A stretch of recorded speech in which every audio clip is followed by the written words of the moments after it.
प्रकरणमध्ये पंतप्रधान कार्यालयाचे जे दस्तावेजचे बनावट करण्यात आलेला होता, याच्यामध्ये आम्ही काही दिवस आधी वर्तमानपत्रात आम्ही जाहिरात दिलेली आहे. लोकांना आम्ही आवाहन केलेलं आहे की जर ह्या मोडसचा वापर करून या आरोपींनी किंवा यांच्यासोबतच्या काही साथीदारांनी जर लोकांची फसवणूक केली असेल तर त्यांनी समोर येऊन कंप्लेंट द्यावी.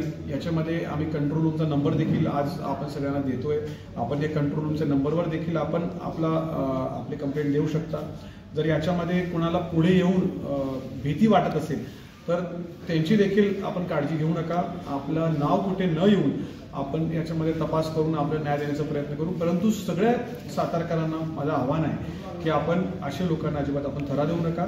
आणि जर अशा प्रकारची फसवणूक आपल्यासोबत झाली असेल तर कृपया करून येऊन आपण सातारा शहर पोलीस स्टेशनला किंवा आपण माझ्याकडे येऊन पोलीस अधीक्षक कार्यालयाला येऊन किंवा कंट्रोल रूमला कॉल करून देखील आपण यांच्या बाबतीत माहिती देऊ शकता. आपण याच्यामध्ये नक्कीच गुन्हे दाखल करून किंवा आपल्याला तपासमध्ये आणखी समाविष्ट करून आपण न्याय देण्याचा प्रयत्न करू.